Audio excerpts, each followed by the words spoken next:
Happy croissant day. Um, I let me explain a little bit here. I was laid off about 3 months ago, so I have been using this time as a foodie to cook more, try new restaurants, bake more, and grow my food blog. But I am ready to take my game up to the next level, and I feel like one of the biggest feats of a baker, or at least an amateur baker, is making a good croissant. So today we're making croissants with all my free time. I do have an interview in a couple hours, but all my free time surrounding that, I will be making croissants today. And stakes are low. I did tell a couple people and potentially told them if they're good, they can have them tomorrow because I don't need 8 croissants. But other than that, and just doing this for fun, I am just gonna make croissants today. I start them now, and then 24 hours from now, they'll be ready. So tomorrow at like 9 a.m., they should be ready. And if they're good, I'm gonna invite people to come try them and give me their feedback. But I'm using Claire Saffitz recipe from the New York Times cooking website, and the one thing that I'm concerned about is I don't have a stand mixer. I only have a hand mixer, but I bought a dough hook attachment. So we're on the right track. It just might be like a labor of love, which all cooking and baking is. So that's fine with me. I watched the video she posted. I read the article, and I read all the comments to like compile notes and tips. And we're going to see how this goes. So I'm going to be documenting the process. It stresses me out to film while I'm cooking. Like I feel like can't focus fully on one or the other. So I'm gonna like film what I'm doing, and then I'll come back here in between steps and give some recaps. I'm using my little spatula as a mic today. Well, there's a mic on my spatula. But let's get into my croissant journey. Let's go. Should I do ASMR?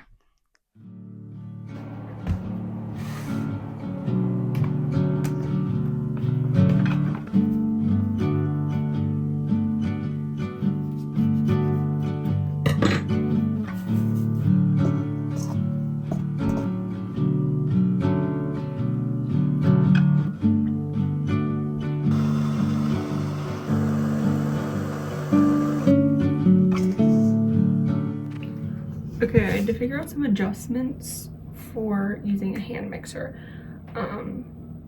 Note to self: dough whisk if I really need to incorporate like a Danish dough whisk if I really need things to come together, because there were some really shaggy pieces. And then also low speed is important here, but I think just because it's a hand mixer, using the second lowest speed got her to eventually come together. So it's together, and now it's going to rest for 10 minutes. And while it's resting, I'm going to get my butter and cube her up.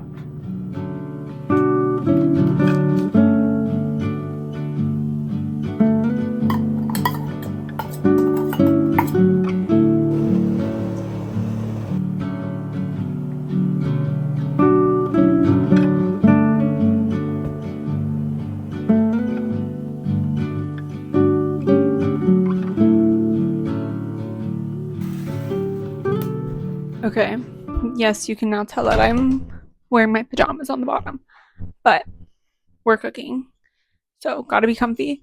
I just finished making the dough. I guess that's all I did, but it was 2 steps. There's a fancy word for the dough that I still can't say. I don't know how to say it, but we made the dough. I'll put the word here because knowledge is everything. I love to learn these things.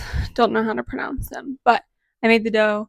You mixed all the things, made a well, put the wet ingredients in, mixed. Stand mixer, it worked. It was supposed to be on low speed. I put it on the second to lowest because it was not all coming together. The dough was way too shaggy and there were just like crumbs at the bottom. So I used my Danish dough whisk, which I have from making sourdough, and then turned the speed up and then came together nicely. I did have to like pat some of the crumbs on, but it's fine.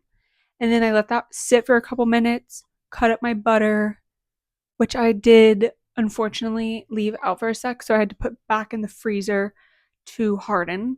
And then once the dough was ready and the gluten had like formed a little bit more, I took the butter out. It was hard again, which I think what's key here from what I've been reading is everything needs to be really cold. So I mixed the butter in with my dough whisk. This is where my hand mixer started to struggle. And this is also where Claire was like, this is where having a stand mixer is important. So it makes sense. But the mixer got really hot and started to smell. So like I think she was working overtime. Totally fine. I just like put the speed. It was like mid to high. I think it was supposed to be mid to low, but she's working as hard as she can and got all the butter incorporated. I did have to kind of like put like the butter kept coming off the dough because it's in these little cubes. It kept falling off. I kept having to like push it into the dough and then like put the mixer right on it. So eventually it came together really nicely. I think working with a higher speed on a hand mixer is the key. The recipe has no information on hand mixers. So if you're going to make this recipe, maybe turn up the speed a little bit more than it's saying because they're just like a little more weak. And now I have about 45 minutes to an hour to prep or to wait for the dough to rise. I formed it into ball, forgot to say.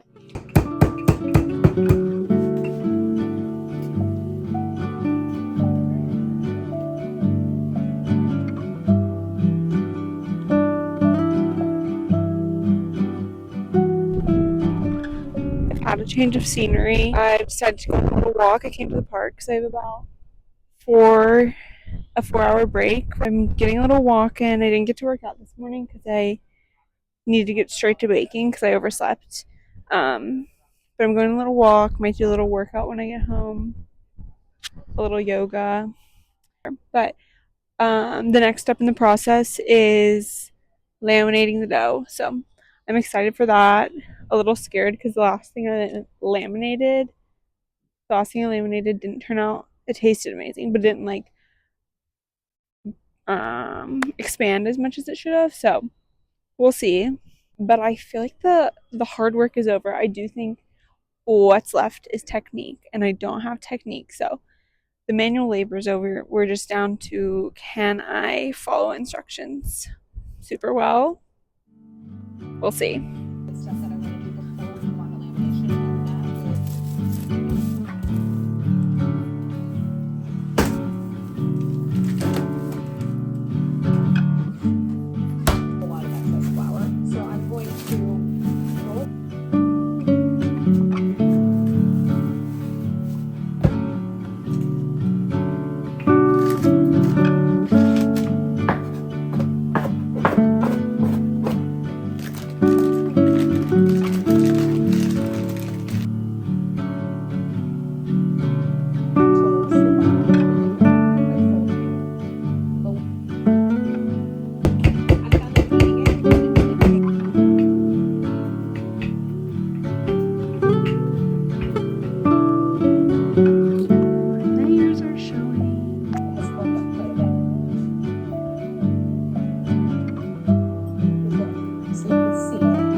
We've reached the end of day 1.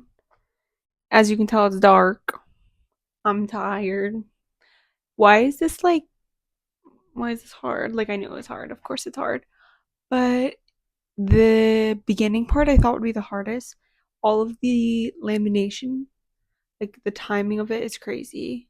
I was supposed to go to dinner like an hour ago, but I had to push back because I didn't realize how much time everything had to chill in between. I knew everything had to be cold for it to work, but I didn't know it had to chill for a full hour, even up to an hour and a half in between. So dinner's delayed. That's fine. We missed happy hour, but like that's okay. I just did the second fold. I think that's right. I did a book fold first and then I did a letter fold, is how I think she said it. And then now it's sitting in the fridge. We're going to leave for dinner. Or it's in the freezer. I'm going to move it to the fridge. Then we're going to go to dinner. And then when we come back, I'm going to do the final rollout. And I think it needs to be like pretty big. Like I think I have to put it on a sheet pan overnight. And then in the morning, she'll proof and we'll bake. My thought so far is not like a difficult task so much. It just requires so much technique. That's the word I'm looking for.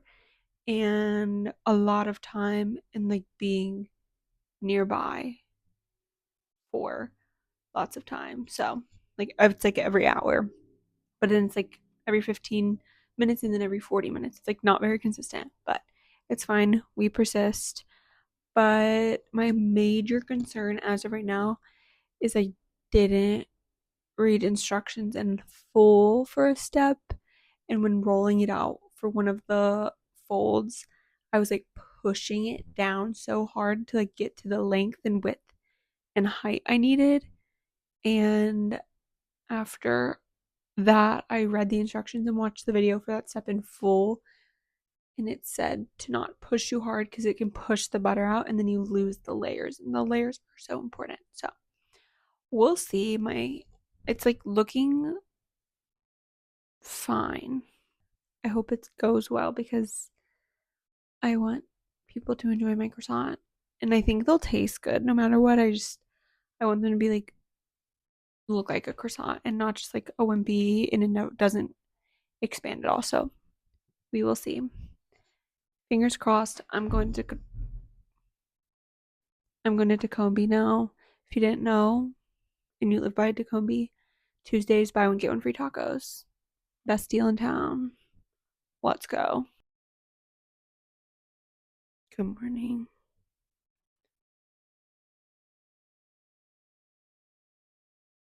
It's croissant day 2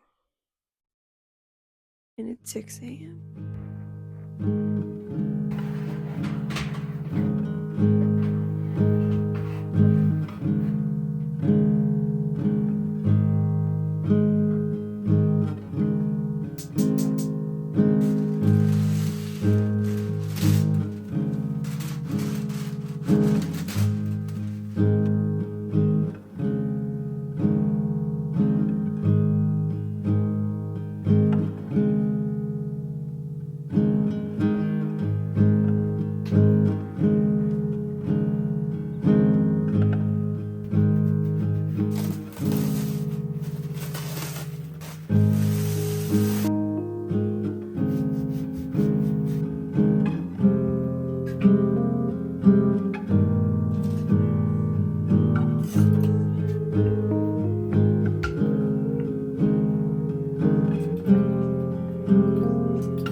Okay, the croissants proofed amazing.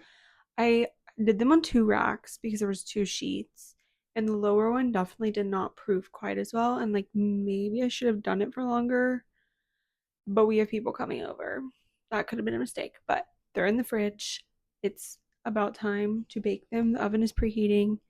They're chilling in the fridge, and they're ready to be baked. I'm so excited. So let's make the egg wash, brush them, and then get them in the oven because I think they take like 30 minutes, 30, 35. So let's do it.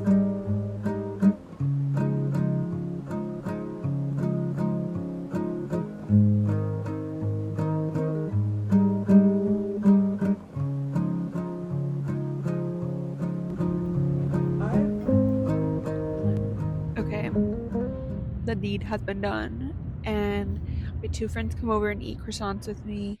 And we gabbed while eating our croissants. So perfect croissant day. Um, I'm out on my fire escape now, doing, of course, some content because duh. But I have all my girls behind me, aka my croissants. We ate 3, each of us had one, and then this one has become victim to content. I was trying to get a what's that called? Like a cross section. I was trying to get a cross section picture, but it turns out when you cut it, it kind of looks bad. Like obviously it looks good, but like it doesn't have all the bubbles like this side does when you bite into it. But this has been my content girl sacrificed for the content. Don't worry, she'll be eaten. But here's one of the finished ones. They turned out really good. And even though some of them proofed differently, depending what level they were on in the oven, they like baked kind of the same. And honestly, the ones I was worried about turned out better. So here's one of my star girls, except the egg wash keeps falling off the top, so it's not looking as shiny as it once did. But it's freezing cold outside, but I'm getting content. So the croissants are getting really cold.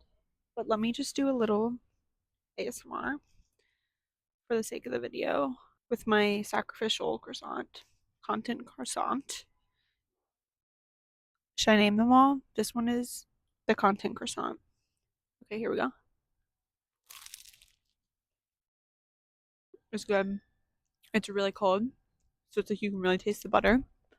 Like it's like you're eating layers of butter, but really good. Um, I'd give this experience honestly like a 9 out of 10. I reached a point last night where I was like, this will not happen again for a very long time because I realized just how long it takes, and it took me in total I think 27 hours from start to eating the croissant. So definitely a labor of love, but it was worth it, and I will definitely be doing it again. I just like I'm not in a rush to do it again. And also now I have a bunch of croissants because I need people to eat them. So I'm gonna reach out and see if anyone wants to come eat a croissant because it's too cold for me to go deliver them. But I would love for my friends to come eat the croissant. But yes, overall, amazing experience. Got amazing content, if nothing else. But also the croissants tasted amazing. So more baking content to come. Probably more cooking content, let's be real. I don't know. Thanks for watching, following along. Click the subscribe and comment below what I should make next.